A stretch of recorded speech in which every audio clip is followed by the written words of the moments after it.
Okay, Mae Geri, front kick. Today I'm going to go over a few exercises and tips to try and improve your kick. So when we're trying to land a Mae Geri on a target, there's a few points to think about. First one is I want to make sure that I'm landing with the knee still bent, so there's still kick left in the motion.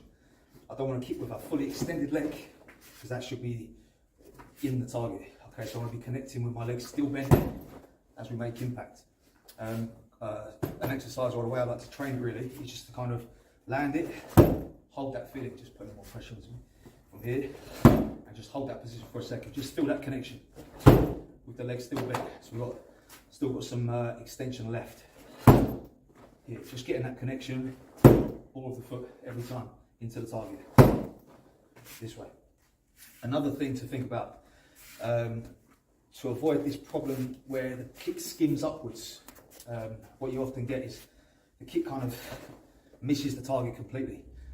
In order to combat that, is I must press the hips forwards. So, angle again quickly. So from here, as I come up here, as I chamber the kick, the next action is to press the hips forwards. So the kick is going in, forwards. If I keep the hips kind of in the same position, and just lift the knee, I'm going to miss the target and skim up the pad. So I need to lift, chamber the kick, and drive the hip in. Chamber, and drive the kick inwards. Drive it in this way. The third thing, in order to increase the power we can generate with the kick, is the same as with Mae Geri, where I'll cut the hand backwards. The top hand, I'll cut back against the kick. I'll do the same kind of thing with the Mae Geri. So from here, I kind of cut that hand back against the kick, this way, as I'm going in, this way, pulling the hip, this one. Okay, so what you get a lot online is people saying you must keep your hands up all the time, kicking like this, hands up.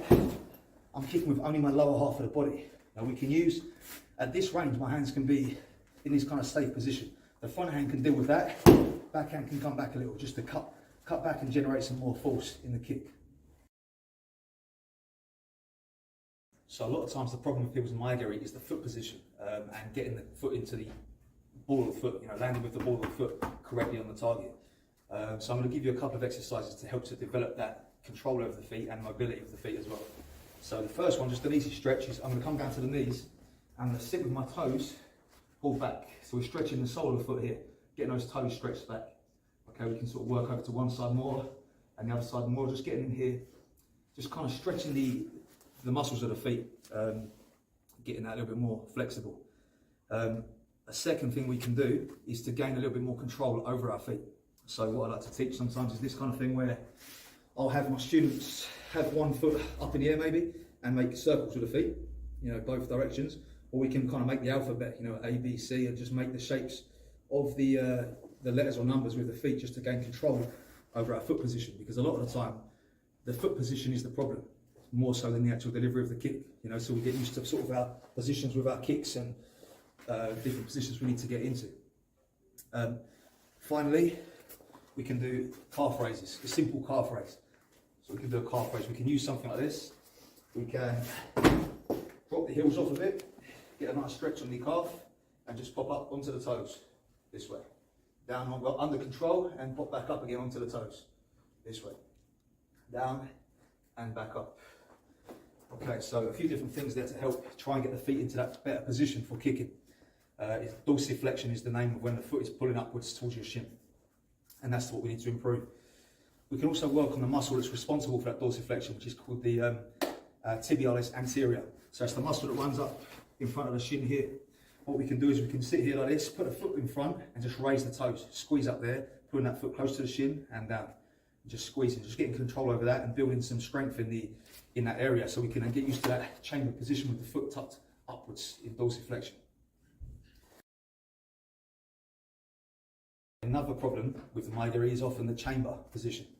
So a couple of exercises that I like to show is number one, we come from a lunge position or a split squat position. My knees on the floor, I'm driving up off this leg, snapping the kick and back down. What I'm doing here is I'm building strength in this front leg, but also making sure that I'm chambering correctly, because if I don't, I can't get through. I have to lift up, chamber, re-chamber the kick to come back down again. Okay, it's impossible for me to throw the kick without chambering correctly. So I have to lift, kick, and back down.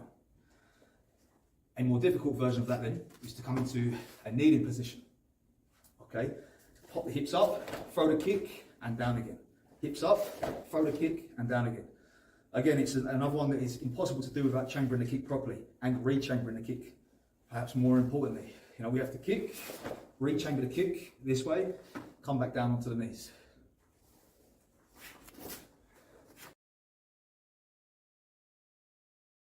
So a tip when trying to land the kick on your opponent is I don't want to chamber too high. If I chamber very high like this, it becomes easy to block. So I come up and then I've got to send that kick out, and he can just cover this way. Just comes up and he can just cover that kick. So what I want to do is I want to almost bring it up in line with his thigh, ride the kick up underneath. So it's actually going underneath his guard. So I almost like use this as kind of like a guide, the angle I want to drive it in. So from here, I come up into the body from underneath. That's the way I want to deliver the kick more so, like a rising kick almost. Here, upwards into the target. So hopefully there's a few different ideas for you to improve your Mae Geri. Let me know what else you'd like to see in these videos. Drop a comment down below and I'll try to get to cover most of those things if I can.